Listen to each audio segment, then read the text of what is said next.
Supreme court के फैसले और राहुल गांधी की जीत पर गोदी मीडिया को इतनी मिर्ची लगी दोस्तों कि कोर्ट के फैसले आने के बाद मोदी सरकार से या फिर गुजरात हाई कोर्ट के फैसले पर जो सवाल किए जाने थे वो पूछे ही नहीं गए। सवाल नंबर 1, और इसका जिक्र कोई और नहीं सुप्रीम कोर्ट कर रहा था। सुप्रीम कोर्ट में जस्टिस गवई ने अपने फैसले में कहा कि गुजरात से कई अदालती जो फैसले आ रहे हैं they make an interesting read, वो बहुत दिलचस्प मामले हैं। यानी कि गुजरात और गुजरात हाईकोर्ट से आने वाले फैसलों पर सवालिया निशान खड़ी कर रही है सुप्रीम कोर्ट। यही नहीं, सुप्रीम कोर्ट ने जो सवाल किया उस पर भी गोदी मीडिया ने डिबेट नहीं किया। और वो सवाल क्या था कि आखिर गुजरात हाई कोर्ट के जज ने या सूरत की सेशंस कोर्ट के जज ने राहुल को अधिकतम 2 साल की सजा क्यों सुनाई। सवाल यह भी नहीं पूछा गया कि यह बीजेपी के लिए कितना बड़ा झटका है। उल्टा मैं आपको बतलाना चाहूंगा कि गोदी मीडिया को मौका मिल गया था राहुल के बहाने विपक्ष के गठबंधन इंडिया पर सवाल उठाने का। मैं आपको बतलाना चाहता हूं दोस्तों कल किस तरह का प्रोपेगेंडा चलाया जा रहा था। सबसे पहले आपके स्क्रीन पर यह है रिपब्लिक भारत। राहुल को राहत, इंडिया की आफत। अरे भाई बताइए इंडिया की आफत कैसे है? राहुल को अगर राहत मिली है तो आप उस मुद्दे पर चर्चा कीजिए ना, इंडिया को कैसे आहत हो गई। आगे देखिए, राहुल गांधी को अब अपनी सभाओं में सावधानी से बात करनी चाहिए। फिर देखिए 2024 का climax chart Modi versus Rahul तय। फिर देखिए साहब, राहत राहुल को मिली है, खुशी की लहर बीजेपी में। राहुल को राहत से इंडिया फंस गया। आप देख रहे हैं तमाम न्यूज चैनल को बाकायदा एक टूल किट मिला था कल, और उसी टूल किट के अंतर्गत वही जुबान, वही भाषा, कोई बहुत ज्यादा तब्दीली नहीं की, वही भाषा का इस्तेमाल तमाम न्यूज चैनल्स कर रहे थे। आगे देखिए साहब, राहत राहुल को मिली, खुशी की लहर बीजेपी में, राहुल को राहत से इंडिया फंस गया। फिर ये देखिए टाइम्स नाउ नव भारत, इधर राहुल गांधी की वापसी हुई, उधर केजरीवाल की घनघोर बेइज्जती। जानिए केजरीवाल सरकार की योजनाओं पर क्या बोले कांग्रेस के नेता। यानी कि यहां पर केजरीवाल पर हमला बोलने का यहां पर मौका मिल गया। फिर देखिए साहब, मोदी सर ने मामले पर सुप्रीम कोर्ट के फैसले के बाद राहुल गांधी तक नहीं पहुंच सके कांग्रेस के नेता। मोदी योगी सब हैरान, सुप्रीम कोर्ट का फैसला लाएगा इंडिया में तूफान। यानी कि सारा तूफान जो है वो विपक्षी गठबंधन इंडिया के लिए है। प्रधानमंत्री नरेंद्र मोदी, मुख्यमंत्री आदित्यनाथ या भारतीय जनता पार्टी के लिए कोई तूफान ही नहीं है।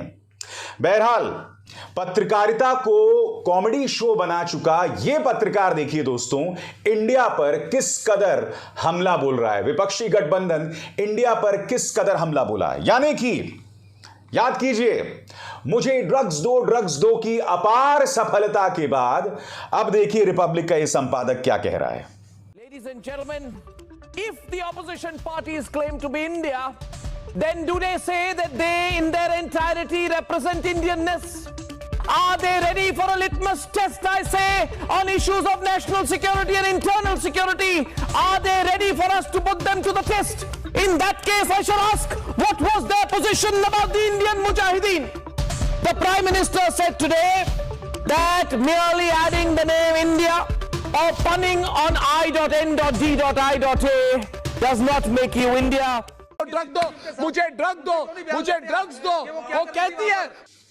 ये हालत है पत्रकारिता की दोस्तों, ये हालत है पत्रकारिता की। और यहां देखिए जी न्यूज तो ये भी कह रहा है मैं पाकिस्तान की दीवानी हूं। फिर देखिए सत्यम शिवम सुप्रीम सुंदरम, राहुल के नाम पर विपक्ष को संजीवनी, सजा पर विराम, अब संसद में संग्राम। मजबूत मोदी वर्सेस मजबूर इंडिया, मजबूत मोदी वर्सेस मजबूर इंडिया। याद कीजिए जब सेशंस कोर्ट और गुजरात हाई कोर्ट ने फैसले सुनाए थे तब भारतीय जनता पार्टी ने क्या क्या नहीं कहा था। अब इस देश की सबसे बड़ी अदालत ने, जो दोनों अदालतों ने फैसले सुनाए उस पर सवाल खड़े किए हैं, मगर मजाल है उस पर कोई डिबेट हो। यहां पर भी मजबूर किसको बताया जा रहा है? विपक्षी गठबंधन को मजबूर बताया जा रहा है। जबकि सुप्रीम कोर्ट ने सवाल किस पर किया? सवाल गुजरात से आने वाले अदालती फैसलों पर किया है। मैं आपसे पूछना चाहता हूं, गोदी मीडिया इस मुद्दे पर डिबेट क्यों नहीं करती? मैं फिर सुनाना चाहता हूं आपको दोस्तों, क्या कहा था सुप्रीम कोर्ट के जस्टिस गवई ने ट्रायल कोर्ट के जज के बारे में। अंग्रेजी में है, मैं फिर उसका हिंदी में अनुवाद करूंगा। गोदी मीडिया को याद दिलाना चाहूंगा कि थोड़ी सी हिम्मत दिखाइए, इस मुद्दे पर भी डिबेट कीजिए। विपक्ष को मजबूर बताना, विपक्ष पर हमला करना तो कोई भी कर सकता है, क्योंकि ये विपक्ष तुम्हारा नुकसान नहीं कर सकती, मगर हां, विपक्ष से सवाल उठाना सीखिए। ये देखिए साहब, the trial court has granted a maximum sentence of 2 years. The sentence is 2 years or fine or both. So when the maximum sentence is granted, there has to be some reasoning given, not a whisper by the trial judge. क्या मतलब हुआ इसका? अधिकतम 2 साल की सजा दी गई और ट्रायल कोर्ट जज ने यह बताने की कृपा भी नहीं की कि मैंने अधिकतम 2 साल की सजा क्यों दी। इस बात को लेकर कोई सुबुगाहट नहीं। आगे सुनिए, not only the right of one individual but vote of the entire electorate was affected by this judgement. यानी कि न सिर्फ राहुल गांधी के हक, उनके अधिकार को रौंदा गया, बल्कि उनकी पूरी इलेक्टोरेट, वायनाड की पूरी जनता जो है, उसके अधिकारों को भी क्षति पहुंची है। The High Court judge has widely discussed that Parliament members are not entitled to a special treatment, but he has not touched the other aspect of the matter. Trial court जज ये तो कहते हैं कि भाई सांसद पर विशेष कृपा नहीं होनी चाहिए, मगर इस मामले का दूसरा पहलू भी है, उसकी चर्चा ट्रायल कोर्ट जज ने क्यों नहीं की। जस्टिस हेमंत प्रचक पर गंभीर सवाल उठाते हुए वो जस्टिस हेमंत प्रचक जिनके बारे में मैं आपको बतलाना चाहूंगा कि वो माया कोडनानी के वकील थे, और इससे पहले सूरत की सेशंस अदालत में भी जिस जज ने राहुल गांधी के खिलाफ फैसला सुनाया वो प्रजापति मामले में अमित शाह के वकील थे। हालांकि मैं फिर स्पष्ट कर दूं, जो फैसला उन्होंने सुनाया है उनकी वकालत से उसका कोई लेना देना नहीं है, मगर गोदी मीडिया को तो सवाल करने चाहिए थे ना। विपक्ष को बार बार कटघरे में रखना बहुत आसान है, हिम्मत दिखाओ सत्ता से सवाल करने की। एक भी सवाल नहीं किया तुमने। याद कीजिए दोस्तों, रिपब्लिक के उसी संपादक ने मणिपुर के मुद्दे पर भारतीय जनता पार्टी से पूछा था कि निर्भया मामले में तो आप सड़क पर उतर गए थे, मगर अब तुम्हें क्या हुआ।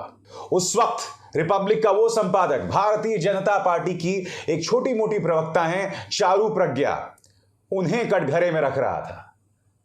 प्रधानमंत्री अमित शाह से सवाल पूछने की थोड़ी सी भी हिम्मत नहीं दिखाई। और देखा आपने थोड़ी देर पहले इंडिया को लेकर क्या मजाक बनाया जा रहा था। हकीकत यह है दोस्तों, और इसके अलावा कुछ नहीं, इनमें हिम्मत नहीं है सवाल पूछने की। अब अभिसार शर्मा को दीजिए इजाजत। नमस्कार।